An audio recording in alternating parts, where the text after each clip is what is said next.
everybody, I'm Tom Vessel. I'm Chris Yee. And I'm Mike DeLisio. And all of us like music. Not necessarily classical music as strongly. I like classical music fine, although I'm not as well versed in it as I was when I was younger, when I listened to it much more. Sure. I actually studied music in college and studied quite a bit of this and recognize a lot of these names in this box. I know the most well-known, I guess, of the names. I am familiar with like the things that you would expect to be familiar with classical music, but it's not something that I consider myself to be a huge follower of. Most boomers and Gen Xers learned classical music from Bugs Bunny cartoons anyway. So, Ovation, you are one of these classic composers, and you are trying to compose music using emotions and getting cool gigs at getting these compositions out, basically. You start off small, you get bigger. It is a card-building engine game. Here's how it plays. At the beginning of the game, each player is going to pick one of the different artists. Maybe you want to be Haydn, or Beethoven, or Schubert, or Mozart. And when you get these composers, you have a little keyboard here, and that's just to keep track of your passion, your joy, and your sorrow. 3 resources, and you'll move them up and down this track. On a player's turn, they're going to take their composer piece, and they're going to place it on one of these 4 actions, taking that action. The first action, inspiration, is pretty simple. You can move 2 different resources here up 1, or you can move 1 up 2. The second one is seek fortune. Now, when you seek fortune, you're going to take one of these cards here in the middle, and you'll notice they have costs at the bottom. This card's pretty simple. It costs 3 of any of the resources. When you take these cards, you're going to stick it on your board underneath the action it shows. So this one here, for example, says that when I take this action here, if I increase my passion, then I also get to take a fortune action. It's also worth a point at the end of the game. And the other action here, patronage, the one that's right next to this here, will also do such things. This one, for example, says, when I do a fortune action, I get an extra sorrow. Now, you can't do these just willy-nilly. When you take these extra actions on the cards that you'll tuck underneath your board, you need to spend notes. You'll start with a note, and each time that you do a concert, you'll get more notes. So these are the main 3 actions that you'll be taking until it's time to perform. Whenever you do a performance, you can do some chamber music, which is pretty simple. You'll have to pay a certain amount of resources. This one is a lot of sorrow to do a violin and viola duo, and it's going to be worth 4 points at the end of the game. To do a more involved concert music, you'll need to have meta requirement. This one requires me to have already done a piece of music with passion, and then also spend 3 passion and 3 sorrow. And then these will give you, this one gives me 7 points, which is worth more. You're also trying to get these cards here, these maestro cards. It says perform 4 joyful music pieces. So if I do this, I'll take these cards, and these cards at the top are how you will end the game. Now, I don't want to say that's it, because it makes the game maybe sound a little, simplistic, but that is all the rules to the game. There is an option you can play where each person will have their own special pieces, where you'll need a couple of prequel pieces, a lot of resources to get them out, but you can see they're worth quite a few points on them. But once a certain number of those cards at the top, the maestro cards, are gone, you're going to add up points. You'll have scored points throughout the game. You have some patrons who will give you points, and you'll get the points from all the different concertos and chamber music and masses and other songs that you played, and whoever has the most points is the winner. One last thing before we go to the review, there are ticket cards. Whenever you put on a concert, the players to your right and left can get a ticket to come see it. Now, that's going to give you points, every 2 tickets worth a point at the end of the game, but they're going to be able to turn these in as they get them for resources and get extra resources as time goes by. So you can choose not to attend someone else's concert, but it just might give you that inspiration you need.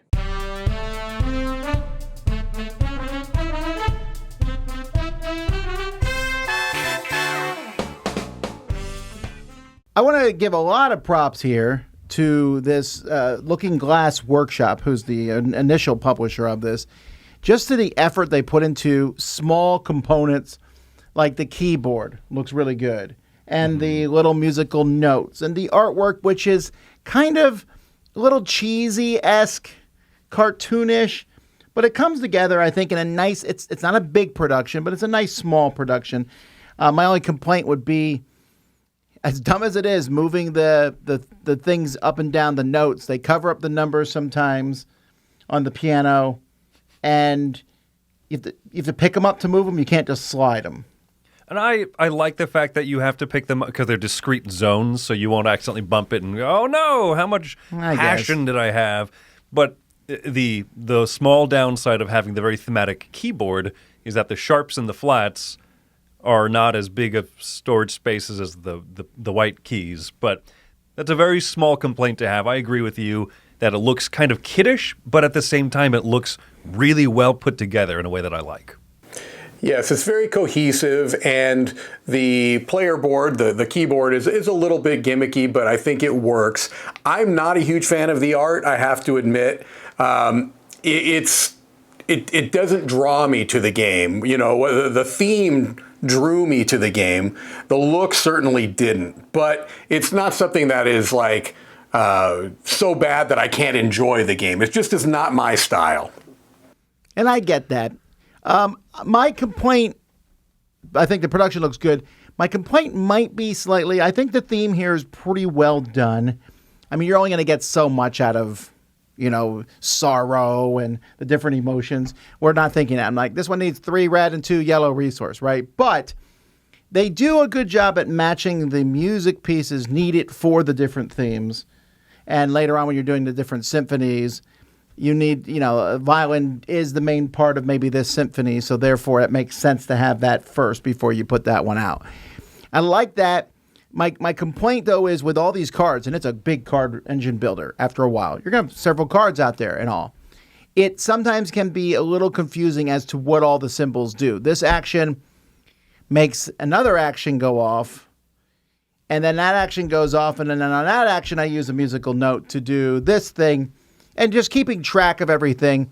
The game, I have to look at a card a little bit to figure out what action it sorts. I almost wish the actions were color-coded, so I knew where an action slid in the row.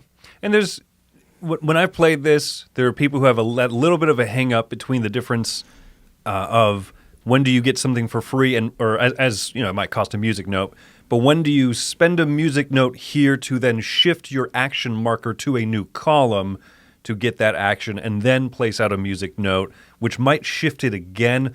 Like, that's a little bit trickier for the fact that the game is so simple. You select an action, and if you have bonuses, you can fire them off. This does it in a way that I find clever and rewarding, but a little bit, it seems a little trickier almost than need be. Yeah, I think it's a double-edged sword, this kind of phenomenon we're talking about here, because on one end of things, on the sharp end of things here, of the sword, you've got these terrific combos that you can set up. And as you're going through the game, you're going to be able to take cascading actions. And I think most gamers know how satisfying that can feel when you have been setting up over a number of turns and you're just able to trigger so many things, and it just feels like this abundance. But the downside of that, the dull side of the sword, I don't know if that's how a double-edged sword works, but it's going to be for me, is that it is hard to keep track of some of these things, especially when, like you said, Chris, it can involve you moving from one action to another action that might send you back to the first action again to begin with, and kind of keeping track of everything that you have done, can do, can be a little bit tricky. So it's both good and bad. The rules are pretty well written, although the fact how you get more musical notes, which comes from doing a composition, should have been bolded, highlighted, and circled, because it's a question everyone's going to ask at the beginning of the game, and they wait till that section to mention it. It's like, I can put a musical note to activate these. How do I get more of them? I start with one, but the game sure makes it sound like I get more than one. I found that to be an easy but really critical rule that was kind of hidden. But that whole doing the cards is fun. I like the combos, and you're going to get caught up in the combos. But realize when playing this, your first couple turns will be very short. And in fact, sometimes this game has, and they'll get longer as it goes by, and it has that thing where I'm like, I guess on my turn I'm going to take 2 resources. And now you're about to take a really long turn and do a bunch of stuff. It sometimes has that mismatch. I agree, right? And there's games that I enjoy that do that. This one's not overpronounced with that because I think that the music note use for bonus actions is restrictive enough, but then also you can sometimes, if you want, sacrifice music notes permanently to get other kinds of benefits. So I think that's good. It keeps it from someone going, all right, everyone sit back for 10 minutes because this little maneuver is going to cost us quite a while. It lasts long enough to be combolicious or whatever word you want to use for it, but it doesn't. It verges on the feeling of outstaying its welcome without ever actually crossing that line for me, I find. Yeah, it's close. It is close. I did want to kind of circle back to theme a little bit. I actually am very impressed with how they implemented the theme in this game mechanically. I agree that it makes sense that these particular instruments are for this particular type of composition. And I also like that each player can differentiate themselves and specialize in particular elements. And that can feel very satisfying in the game. Every composer has something that's slightly different from another composer. Nothing like feels game breaking, but it has something that differentiates you right from the beginning and maybe gives you a little bit of focus. But I think thematically, it kind of gives you this sense of progression to the point where, okay, my compositions are getting more and more known, and the productions are getting bigger and more prestigious. And so I think that it evokes that element of the theme quite well. As far as game length, I do agree with you there, Chris. I think it's right on the edge of maybe being longer than it needs to be.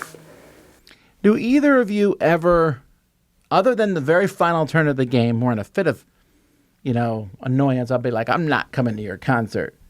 But do you ever say no to that? That it seems like an oddity. Like you don't have to go. You can get a ticket to go. I'm like, yes. Do I want more resources? 100%. I want more resources. Do I also want you to have more resources? Why not? I think it'll help me sooner than it might help you. Yeah, I don't. If anytime a game says I get something and you get something, I'll go. Yeah, I'll take it. I'm not here to spite myself just to hurt you. Maybe it's a small opportunity if someone's kind of in the lead to be like, I'll prick my own finger just to make sure you don't get more, maybe. Yeah, I just think that the balance of what you're giving for what you're getting is so close that I don't know if I said no, it was maybe one time and it would have had to been for a very specific purpose. But generally speaking, yeah, you're gonna go to that concert, you're gonna give them their little bit, and you're gonna get what you can use right away, like you said, Chris. This is a pretty solid game. I'm always anxious on music games. I want them to be more than they are. This one leans into it nicely. I particularly like the little expansion with your own works for each composer. That's easy. That's easy to add. It honestly doesn't have almost any rules at all, really. It just, these are bigger, harder things to do. And then it feels good if you do one, because especially if you know the names of them or what have you. This is a 7 for me. It's simple. It's easy to teach, except for explaining the comboing at first and getting it going, because the combos, when you first play them, you're like, oh, if I increase red, I get to take this action. That's not that big of a deal. But as time goes by, it gets more and more fun in that regard. So I agree with these guys. It's almost longer than it needs to be, but not quite. So I liked it. 7 out of 10. Yeah. For me, this is 7.5. And I think that little bump up is for the fact that I can clearly see they put so much heart and soul and research into the theme. I like the little requirements to perform the bigger, more difficult pieces. I think all of it makes sense. I wonder how much of it makes sense. I mean, you don't have to be a very well-versed person in classical music.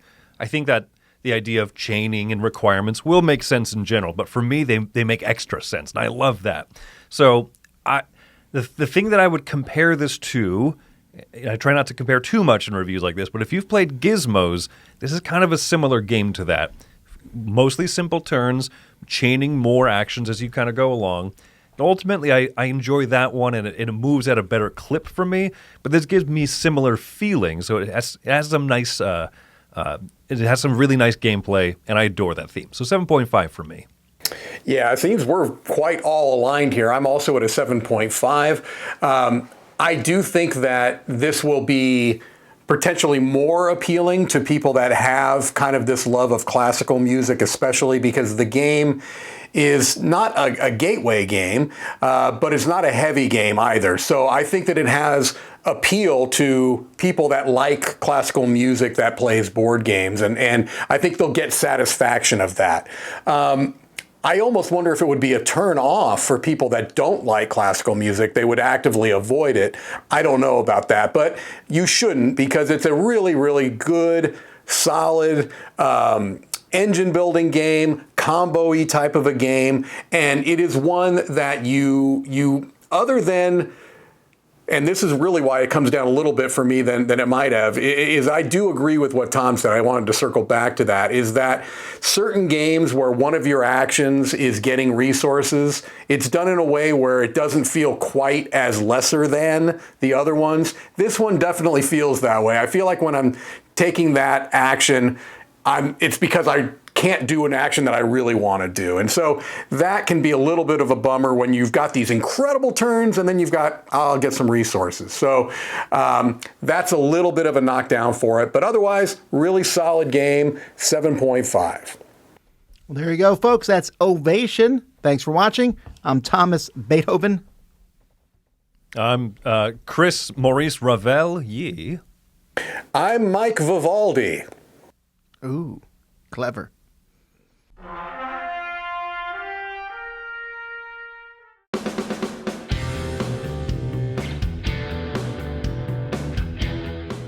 Hey everybody, thanks for watching this video. If you like this review or whatever you just watched, wasn't it amazing? Check out our channel, Dice Tower.